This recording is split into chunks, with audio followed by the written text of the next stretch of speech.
Hello, and welcome to Townhall. My name is Donna Hefner. I am your president and CEO. Today, I'd like to cover 3 items. I'd like to share with you our awards and achievements, our major accomplishments for fiscal year 2023, and our priority goals for fiscal year 2024.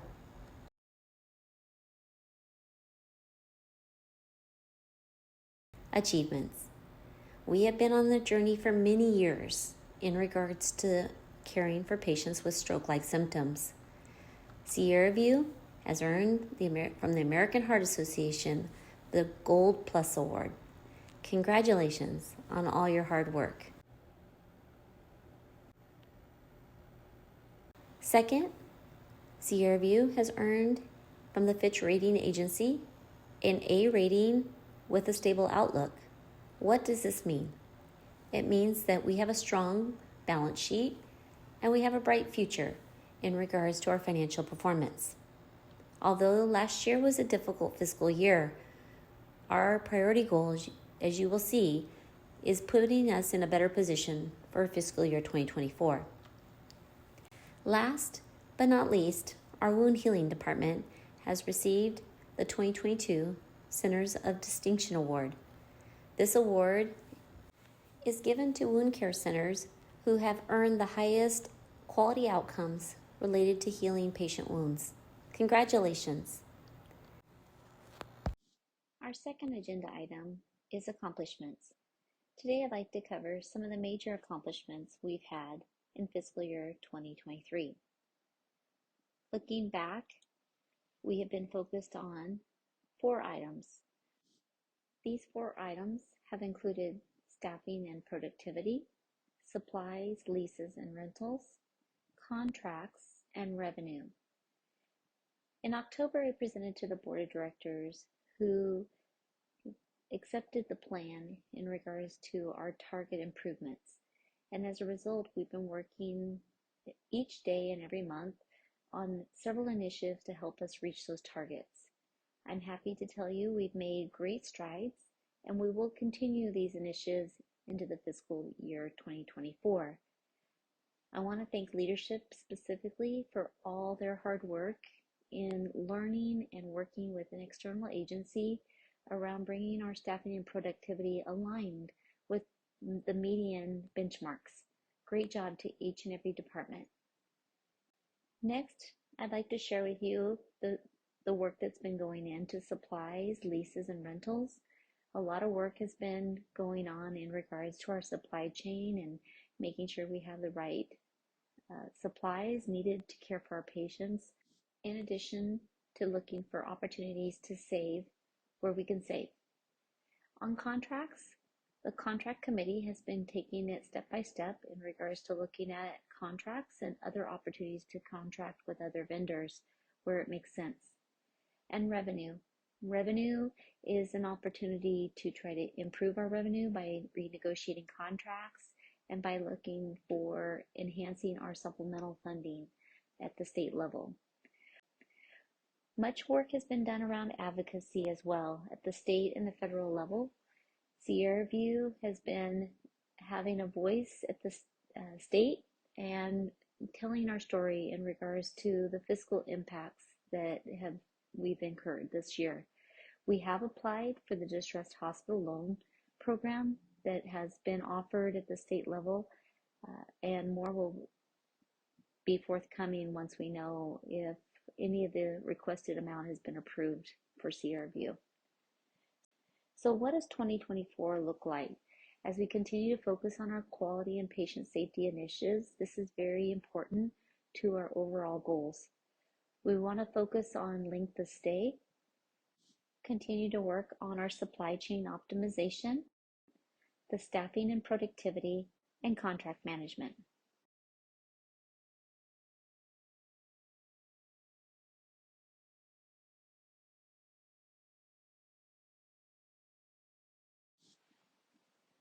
I'd like to share with you some new set of projects that we are working on for fiscal year 2024. Our master plan. The master plan, as many of you might know, is really focused around trying to meet our SB 1953 seismic compliance. We've been working on this for several years, and we are in the final stages of meeting all of the earthquake standards by the year 2030. So as we finish up the designs, we will be submitting those to our state agency for approval, and then we can commence on the construction. In addition, we will be working on roof repairs, parking lot renovations, as well as renovations of our existing facilities.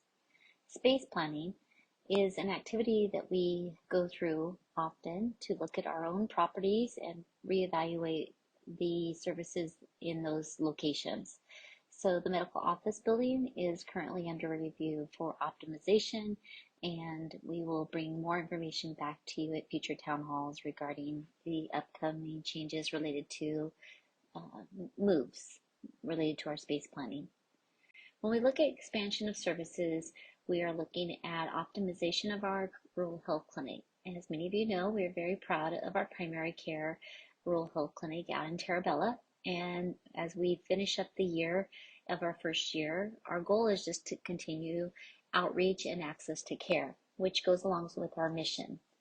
When we also evaluate our physical therapy department, we are currently leasing space on Main Street from the city of Porterville, and we are looking during this fiscal year to relocate that off of Main Street into one of our located spaces on Pearson and Morton. So we'll give you an update notification through the employee resources as that move is anticipated. We also want to share with you that we are leveraging our technology. We will be implementing the Meditech system in our long-term care, so they will no longer have a paper record and move towards an electronic record, and that will begin in September. Outpatient clinics, our ACS team has been also working on optimizing our ambulatory module of the Meditech system for our outpatient clinics. And last but not least, our patient portal. Many of you might have access to your patient portal through the Meditech app. And now we have added a new part of that is the billing and appointments. So if you haven't logged on to your patient portal in a while, if you log on, you can now see your bill and you'll be able to pay your bill through that app, as well as make appointments for the laboratory. And you can pre-register as well on that portal. So check out the portal if you haven't done so lately. So I'd like to finalize with how are we doing? Our efforts and initiatives and performance. We're staying focused on our priority goals for this fiscal year. They are some of the basic core fundamentals of our business, which is focusing on length of stay, as well as our optimization of staffing and productivity, our supplies, leases, rentals, and contracts, and really looking to improve revenue. So I look forward to talking with you more in detail in the next town hall, but I just wanted to share a little glimpse of what fiscal year 24 will look like and say thank you for all your hard work for fiscal year 23. Great job. And keep up the good work.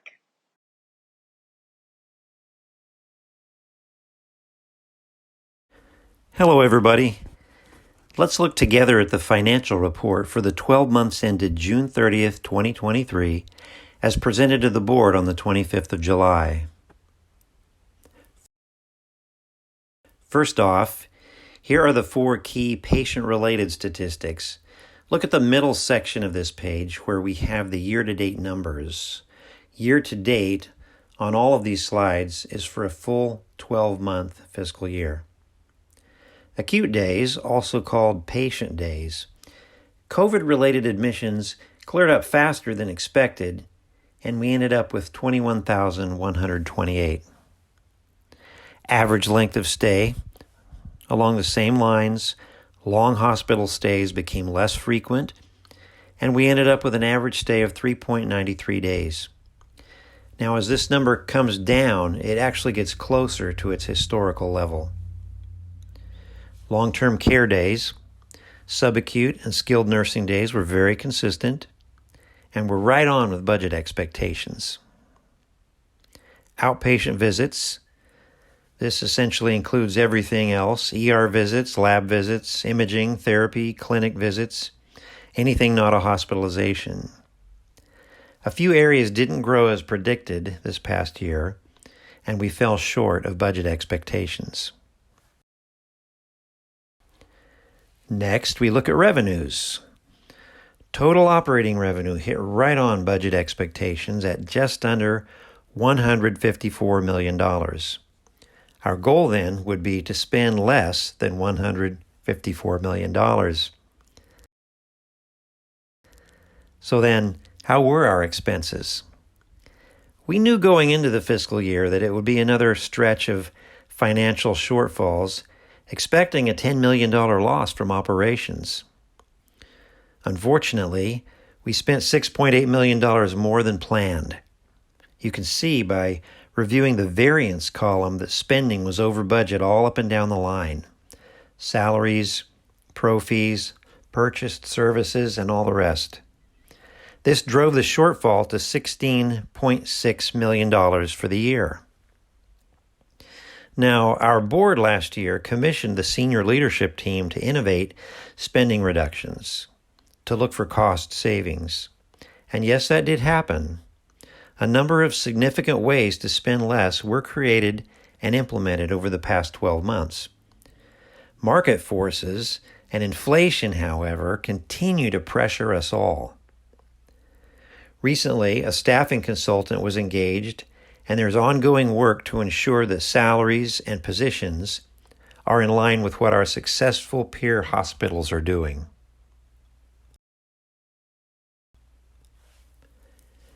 And now a brief look at non-operating items.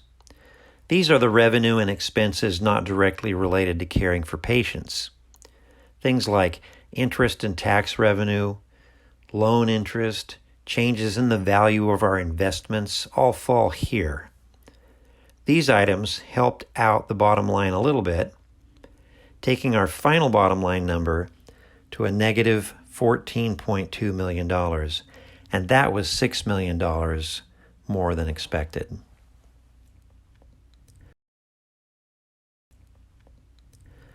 The cost of labor is always a hospital's largest expense, and so here is a staffing cost slide that the board saw.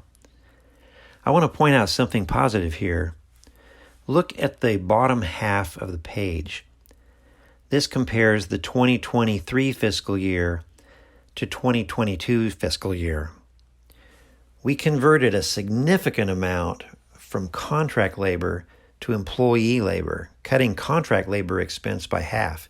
And that's a very good thing.